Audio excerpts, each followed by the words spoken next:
Okay. Hi, Spencer. How are you? Good. Thanks for having me here, Douglas. Well, thanks for coming on the show. I appreciate it.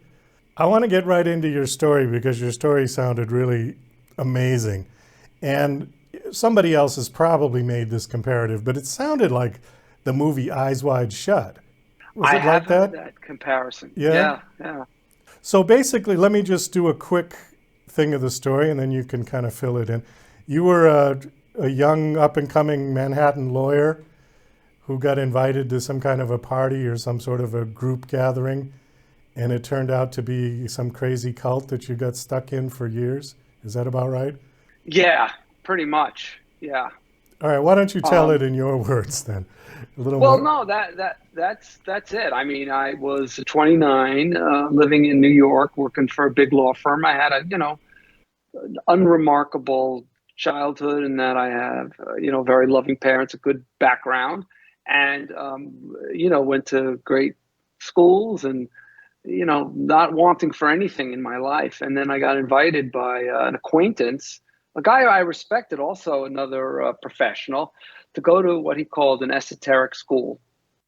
And, I never heard of anything like that. And it sounded a little suspicious to me, but he explained that basically we would be studying Gurdjieff and Ouspensky, who were these Russian mystics, philosophers, and invited me to a meeting. And the group met in a loft in Tribeca twice a week for several hours each night. And I went one night in July of 1989, and I continued going every single week until until January of 2013, which was the last time I ever went.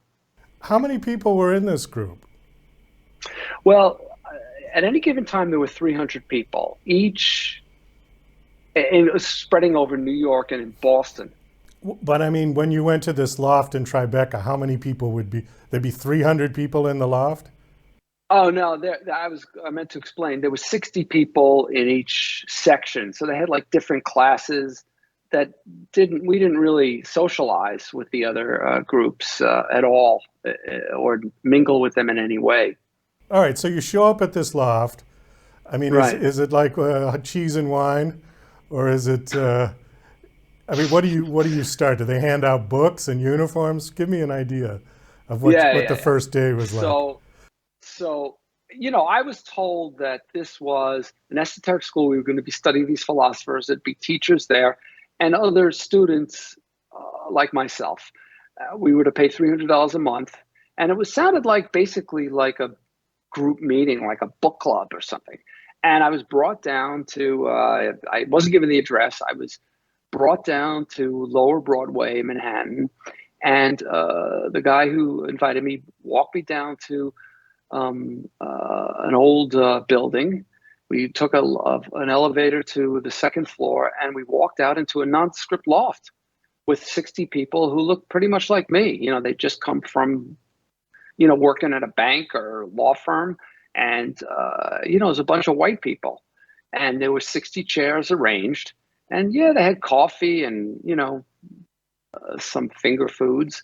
And from the room, there were two director chairs where two folks sat, and they were the teachers, and that was it. That was the setup for 23 years. Okay, so you got in there, you sat down, and they started talking. What were they talking about?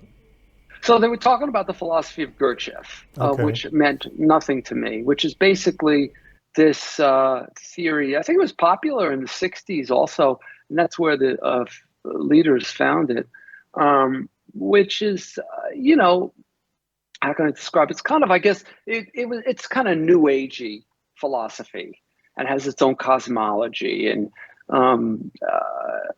it's kind of interesting, how to improve your life, tools to navigate life. So it's like spiritual awakening, kind of maybe meditation type thing, that sort of Exactly. environment. Okay.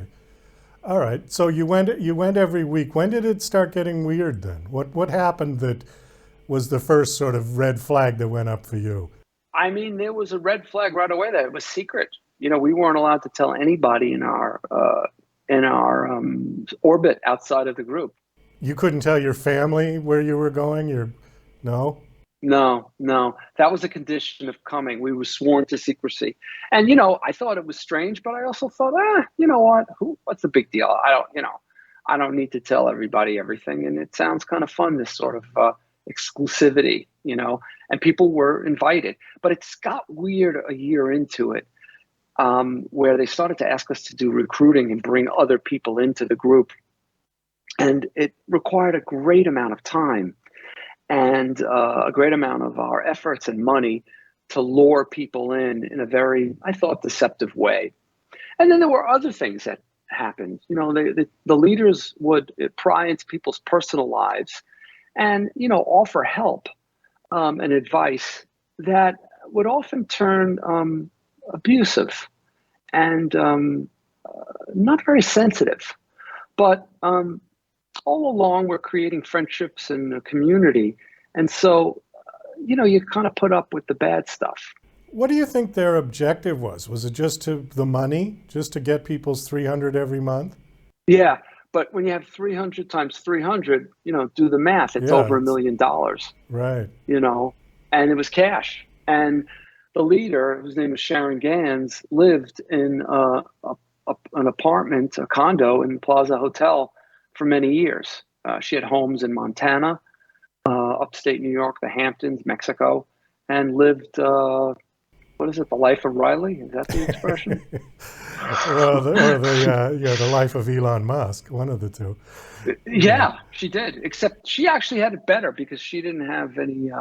She had people, working slave labor for her, building for her. I mean, I was practically her chauffeur, and she had bodyguard. I mean, she really had everything. You name it, she had it. So this woman lived the life of a high-profile celebrity, essentially, but she wasn't famous. That's Exactly. the difference. Yeah. That's the difference. It was no profile. I mean, she was completely under the radar. Right. There was no internet in 1989. And so I did not know that she had basically been run out of San Francisco with her husband for having, accused of, child abuse, of slave labor, arranging marriages, and sexual abuse, and a whole bilking people's money and running a cult. And so they went underground. They came to New York, and they started up in New York, but this time much secret and really focusing on people who were highly educated and would be interested in going to, something like this, to a, intellectual pursuit. So they adapted, as you will, but they continued the same exact abuses, and the cult continued in New York. It says on your bio that you stayed with this thing for 23 years. Why did you stay so long if there were things that you just felt uncomfortable with? Right. Well, I mean, that's what I try to explain in my book.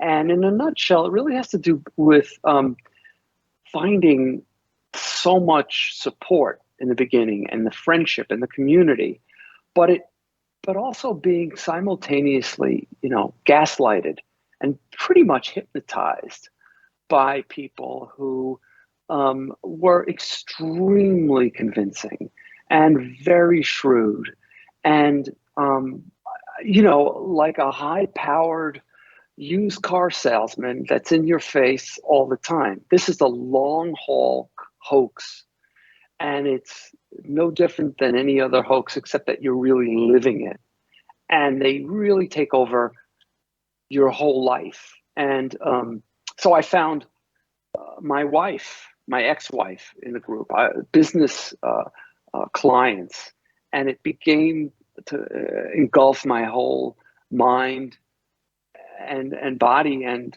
pursuits. That's really amazing. So this is Confidence Trickster taken to a spiritual level, if you will. Absolutely. And we can name a bunch of them, right? They're prevalent, but I never thought I would be pulled into anything like that, because of I just didn't think, I'm not really spiritually minded or anything. But, look, leaders like this, they swim in different waters. They know what, gets, they know yeah, their audience. they know and they can get under your skin. And I think that's why I understand the method, Right. because it's been used over and over again. I mean, you said there were famous ones. Jim Jones is Yep. the one that comes to mind. And well, I'm glad you didn't get all the way to the Kool-Aid. Otherwise you We wouldn't be didn't. here. Yeah.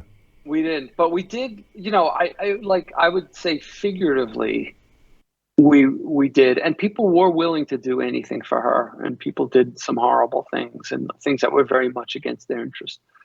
I mean, it's not as extreme as that, like Jim Jones, but Scientology is a cult for sure. There's Nexium. Those also attracted people who were educated, but it was a slightly different model. Well, I suppose there's a gray line there because people could argue that the Catholic Church was a cult. I mean, it depends where you want to draw the line with the fever of belief and how far you're willing to go with this fanaticism. Absolutely. We seem to have a lot Yep. of that in the United States in all different sectors. It We isn't do. just religious. Yeah. Yeah, I think everyone's susceptible to it, Douglas. Everyone, to some degree. Okay. We can all be fanatics. The question is there a leader who is willing to exploit that, knows how to exploit it, and will exploit it for their own personal gain? And so some of the leaders we see here, political leaders, have no problem doing it for their own reasons and can rile up a crowd and get people to do awful things that they otherwise might not want to do. I mean, it's really about, is a leader corrupt? I don't think the church per se, in any way, religion, I'm very, I think there's a fine line, not a fine line. I think there's a clear line between, established organized religions and cults. And not that there couldn't be sects like Mormons, originally, and there are sects that are very cultish, but it really has to do with, are people exploited? And I think that's where are they exploited and coerced? Let me ask you that. We've got Yes. just a couple minutes, and I want to hit on two small questions, two quick Sure. questions. First thing is, when you decided that you were going to leave, how much resistance did you get from them when you said, "Hey, I'm out of here"? Did they try to reel you back in? Did they try to convince you to stay? Did they do anything threatening? Yes. Yes. All of the above. Okay. All of the above, including, and what they did do is they basically robbed my livelihood because I was doing work with some people who were in the group, and because they ostracized people. Once I left, I had to leave really my full income, so I had to really start my business over from scratch, and that was tough. Being 52, having expenses, living in New York was not easy, and it made me very depressed.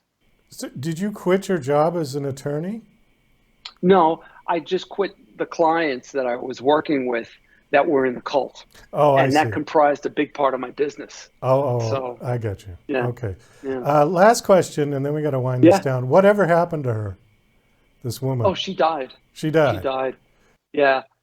She died a year and a half ago, believe it or not, of COVID in the Plaza Hotel, although she was pretty much bedridden for several years. Somehow she got it, I think, from her housekeeper. But the cult still exists. There are heirs to her